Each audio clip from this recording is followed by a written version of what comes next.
बाबा स्वतंत्र मजूर पक्षाच्या पहिल्या सभेनिमित्त बाबासाहेब आंबेडकर एकत्रित आले. त्याच आज ऐतिहासिक जागेवर पूर्णकृती पुतळा उभा होता. काय सांगा? याचा आनंद आहे. मी स्वतः अनेक वेळेला जेव्हा बसचा प्रवास करायचो त्यावेळेला सुद्धा मी पाहायचो. इगतपुरी बस स्टँडच्या बाजूला असलेला छोटेखानी पुतळा, त्याची असलेली दुरावस्था, आज त्याचा ते सर्व निवारण होतं आणि एक मोठा बाबासाहेबांचा समाधानकारक पुतळ्याचा आज इथं स्थापना होते. या उद्घाटनाला रामदास आठवले आहे, मी आहे आणि एक वेगळं चैतन्य त्या निमित्तानं या इगतपुरी भागामध्ये, कारण की या ठिकाणी विषपणा केंद्र आहे, सर्व भंतेजी येत असतात. अनेक अर्थानं इगतपुरी हे महत्वाचा भाग हा मानला जातो. शिंदे साहेबांच्या सुरक्षेचा प्रश्न पुन्हा एकदा ऐरणीवर आलाय. काल त्या ज्या ठिकाणी उतरणार होते त्या ठिकाणी ड्रोनद्वारे त्यांची रेकी करण्यात येत होती.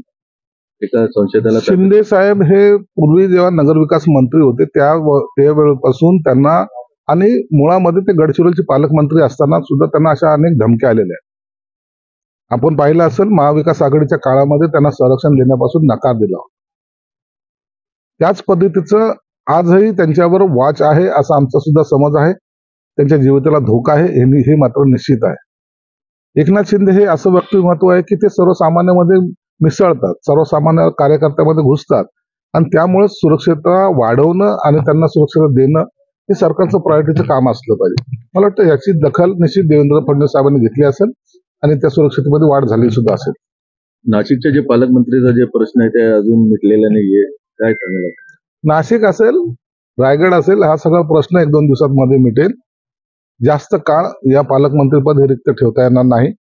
नसता जे काही वाद आहेत आपसामध्ये या 2 जागेचे, ते जर वाढले तर मला वाटतं पक्षासाठी ते योग्य नाहीये. म्हणून हे तिन्ही नेते एकत्र बसून हा वाद मिटवतील. काल शिंदे साहेबांनी जे कुंभमेळ्याची मिटिंग घेतली त्याच्यात गिरीश महाजन यांनी गैरहजेरी लावली होती, हजर नाही झाले त्या ठिकाणी. नाही, असं काही कारण नसेल. तर कारण गिरीश महाजन हे सर्वांचेच मित्र आहेत, ते संकटमोचन आहेत आणि म्हणून ते कोणत्या तरी संकटाला निवारायला कुठे गेले असतील. त्याचा आम्ही असं गैरसमज त्यांच्याबद्दल आमचा होऊ शकत नाही. आणि म्हणून काल शिंदे साहेबांनी त्यांच्या लेवलवर जी मिटिंग घेतली ती अत्यंत चांगली झाली, हे तुम्ही सुद्धा पाहिलं. नाही, पण आपल्या पक्षाकडून दावा करण्यात आलेला आहे पालकमंत्री पदासाठी, काय वाटतं? दावा आहे ना, दावा आहे, तर ते दाव्यावरचा सगळा निर्णय आहे 2 दिवसात होईल.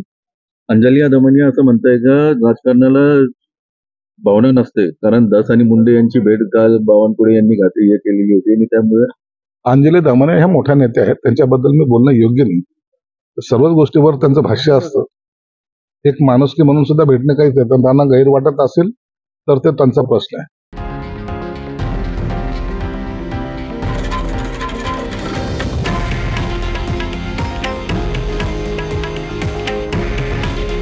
हे आहे देशातील नंबर 1 न्यूज नेटवर्क आणि आपण पाहत आहात TV9 मराठी. काळजी तुमची, हित महाराष्ट्राचं.